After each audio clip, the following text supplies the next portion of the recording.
And we're back live on Smuggy Jones Radio. Today, I was supposed to have the world-famous singer Cody Green come in and answer a couple questions for us, but unfortunately, due to some flight issues and other major marketing infringement, I don't have him.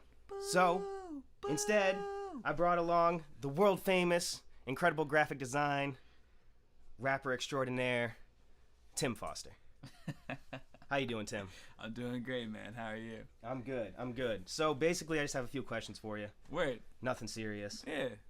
It's not like lie detector or anything. I mean, as long as it's not rocket science, I think we'll get through it. We keep it light here at Smuggy Jones Radio. So, what do you see as the role of visual arts in our mass-mediated world, and particularly in your profession? I mean, visual art, it's all about mind stimulation. People, when they see an image, they instantly relate it to something. So, as an artist and someone that dabbles in visual and graphic arts, we're always drawing inspiration from what we see. And, with tools like Twitter and Instagram and Facebook, you can instantly snap a picture and put it out there to the world and, have your audience or your fan base, know what's going through your mind at a time that you're going to be able to write a song, so visuals and being able to have graphics is a huge tool for artists out there in the industry, and it plays a huge part. Definitely. Now, with new communications and media technologies, imagery is almost instantly available. Yes. Do you believe that this is having a positive or negative influence on the industry? I mean, I guess it depends on the artist, You're always as an artist these days, you're always going to be having pictures taken of you, or vice versa, taking pictures yourself. So, if you're trying to portray an image, that you're a good guy, and then you're getting caught, on Instagram, in the clubs wilding out, that's probably going to have some negative effects on, what you're trying to portray. But, then it can go both ways. If you're about the people and you're showing it that you're doing that, and, people can see that and they can relate that to your image, it's going to do nothing but positive things for you. So I'm going to have to say that I'm in the middle with that one there, Smuggy. I hear you. So, what popular images do you see that are frequently rechanneled throughout the entertainment industry? It's money, drugs, and hoes. Seems to be a common answer. I won't lie. That has been the overall feel. Unfortunately, but that's what it is. As they say, sex sells. So how do you feel about that? As a male, I love it.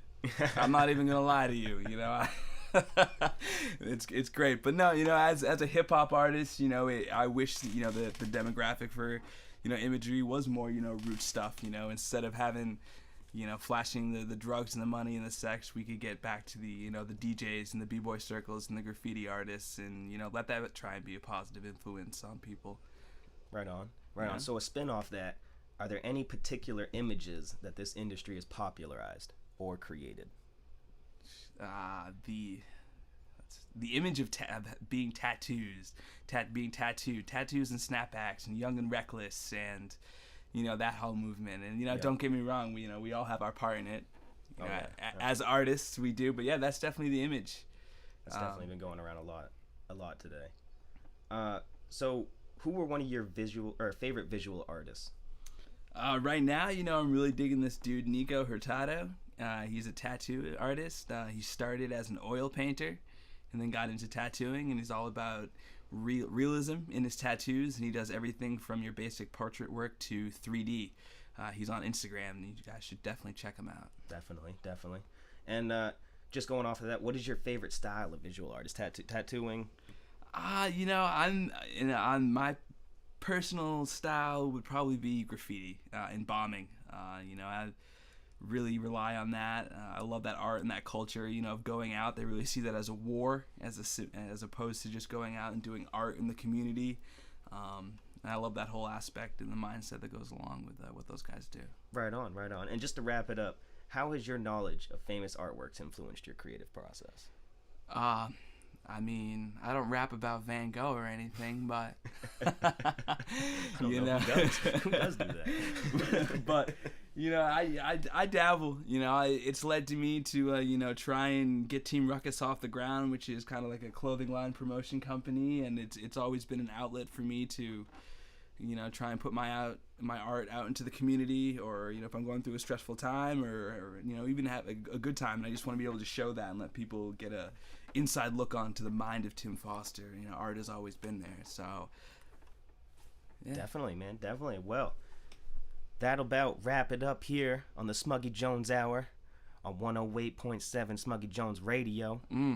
We had Tim Foster with us today, and I swear to God, this might be the best day we've had here on Smuggy Jones Radio. In fact, this is the only day we've had here on Smuggy Jones Radio, and I hope we can come back to you soon. I think the cops are here to kick us out now, actually. Are they really? Yeah. So we should probably wrap this up. Something about you not paying the bills. I don't know. Play the outro music, maestro.